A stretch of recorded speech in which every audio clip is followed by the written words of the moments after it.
Dragi moji, dobro mi došli u najnoviji video. Ako vam se dopadne, lajkujte ga, a moj kanal pratite. Klik na prati je besplatan. Kengurova paprat je predivna dekorativna biljka koju možete uzgajati kao sobnu i kao baštensku biljku. Ako tražite jedinstvenu i zanimljivu biljku koju ćete dodati svojoj kolekciji, ne tražite dalje od kengurove paprati. Ova fascinantna biljka poznata je po svom prepoznatljivom lišću i prirodi koja se lako održava. To je ujedno čini popularnim izborom čak i za početnike, a i za iskusne baštovane.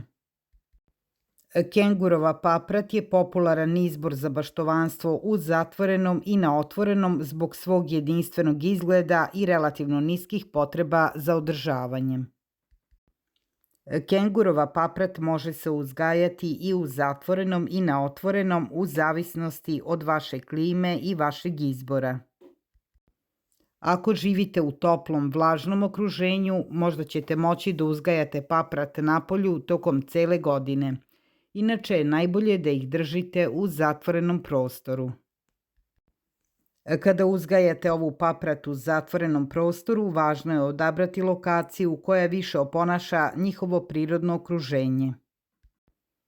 To znači da izaberete mesto koje prima jako indirektno svetlo kao što je blizu prozora okrenutog prema severu. Izbegavajte da svoje paprati stavljate na direktnu sunčevu svetlost jer može da sprži njihove delikatne listove. Ako paprat želite uzgajati napolju, morat ćete da izaberete lokaciju koja pruža malo hlada tokom najtoplijeg dela dana. Najbolje mesto je istočna strana ili neko mesto ispod drveta ili pored zgrade.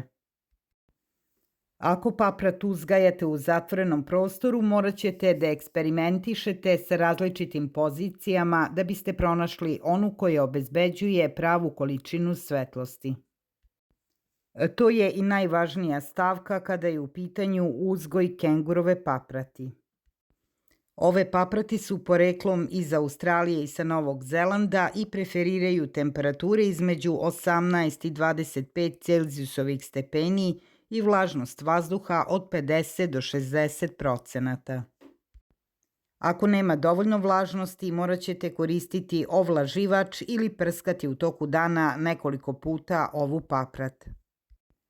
Ako je uzgajate napolju, pored redovnog zalivanja, takođe ćete morati da joj obezbedite dodatnu vlažnost, prskajući je raspršivačem. Ova paprat spada u epifitske paprati, što znači da one mogu rasti na drugim biljkama, a ne samo u zemljištu. U zatvorenom prostoru najčešće se uzgajaju u visećim korpama. Kengurova paprat preferira dobro drenirano zemljište koje je bogato organskom materijom. Možete dodati standardnu mešavinu za saksije ili dodati malo perlite ili peska da biste poboljšali drenažu. Kada birate saksiju, izaberite što veću i dublju. Morate imati u vidu da biljci treba dovoljno prostora i za koren i za širenje nadzemnih delova. Ova paprat može čak da naraste i do 2 metra u visinu. Posadite je na istoj dubini na kojoj je bila posađena i u rasadniku i dobro je zalijte.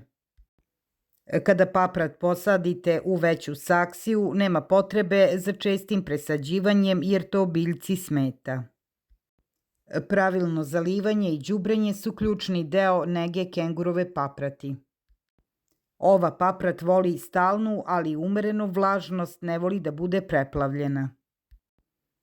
Prekomerno zalivanje može dovesti do truleži korena. S druge strane, nedovoljno zalivanje može uzrokovati da listovi venu i postanu smeđi. Čim primetite da se površinski sloj zemlje prosušio, temeljno zalijte paprat. Zalivajte sve dok voda ne dođe do dna i ne počne da izlazi na drenažne rupe. Ovu paprat možete đubriti uravnoteženim đubrivom rastvorljivom u vodi. Ovim đubrivom prihranjujte paprat svakog drugog meseca tokom proleća i leta. Prilikom nanošenja đubriva obavezno ga razblažite do pola snage kako biste izbegli sagorevanje korena. Takođe možete koristiti i đubrivo sa sporim oslobađanjem koje će tokom vremena obezbediti stabilno snabdevanje hranljivim materijama.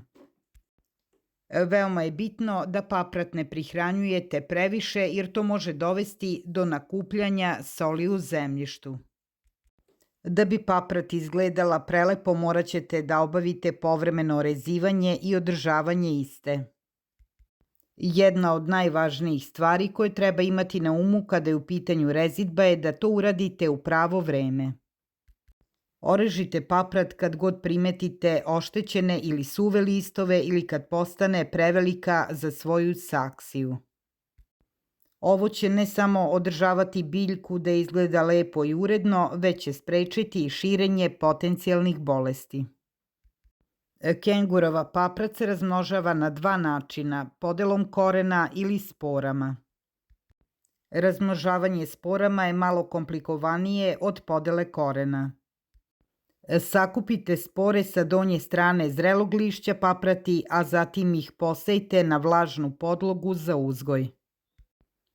Spore će prerasti u male paprati koje možete presaditi u sopstvene saksije kada budu dovoljno velike.